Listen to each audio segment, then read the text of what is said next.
I'm fairly new to the whole public-facing side of academia, and you wrote about the decline of the public intellectual and the rise of the think tank. And this isn't something that I've ever noticed or thought about, especially since I listen to so many podcasts put out by individuals. But what is the general concern here regarding the decline of intellectuals on the one hand and then the rise of think tanks? So those are two different concerns, but they are related because the combination of, in my mind at least, the combination of decline of intellectualism, public intellectualism, and the rise of think tanks have actually lowered the public discourse, to which, of course, a major third component needs to be added, and that's the rise of social media. But let's set that aside for a moment, right? So what do I mean by public intellectuals? Well, people like Noam Chomsky, for instance, right? So this is somebody who is a serious intellectual, a serious academic who has done research in certain areas that has been published, etc. And then he decides that he has a duty to participate in public political social discourse from his point of view, bringing in his expertise as a public intellectual. One of the problems with a good number of podcasters or scientists who get into podcasting is that they start talking about everything, including a lot of things that they really have no expertise on. I'm a great example.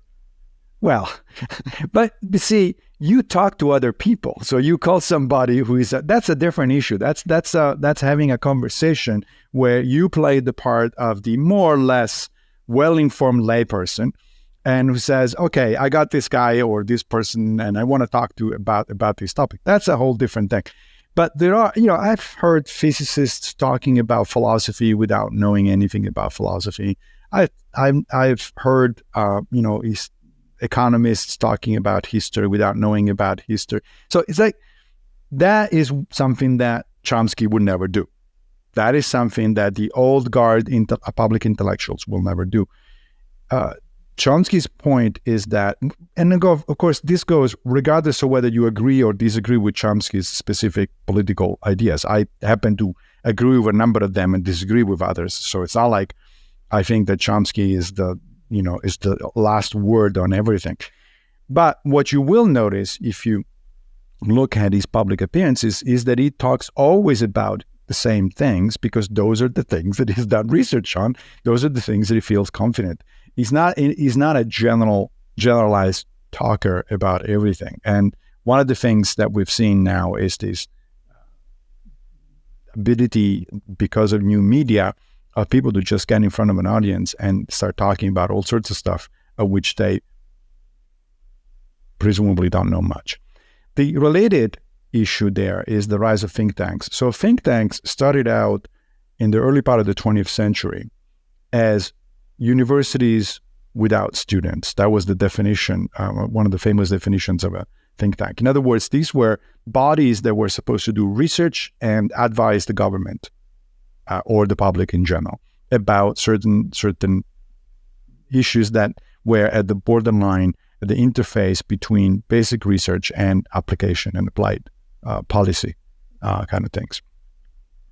But then the concept evolved over the decades to the point now that anybody who has a little bit of money can set up a think tank and then send out these white papers or these declarations to government officials, to the media, etc., that are clearly partisan.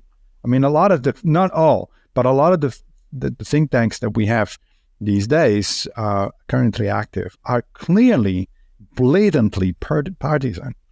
And so they've made inroads not only in government, by pretending to be research. The whole point about doing research in an academic setting is that you're supposed to be doing it from a neutral perspective, politically speaking. Now, of course, that's an ideal. Nobody is completely neutral on anything, right? But there is a difference between being human and therefore having opinions on the one hand and being blatantly and overtly partisan on the other hand, having an obvious partisan agenda on the other hand. And so these days, when I listen to National Public Radio, and they introduce, oh, so-and-so from the Heritage Foundation, I turn it off.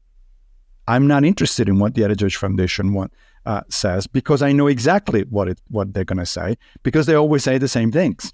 It is always from the point of view of conservative libertarian perspective. Same goes for liberal foundations, that there is the equivalent on the other side. I'm just not interested. I want to know the facts. I want to know the research. Talk to somebody who has actually done research, independent research. Usually at a university, but not necessarily. And I want to know the opinions of multiple experts who have actually worked on that thing. And then I want to know what policymakers think of making out of those facts and scientific opinions. I'm just not interested in essentially partisan spinning of those issues. It's not helping public discourse, but unfortunately it's happening more and more.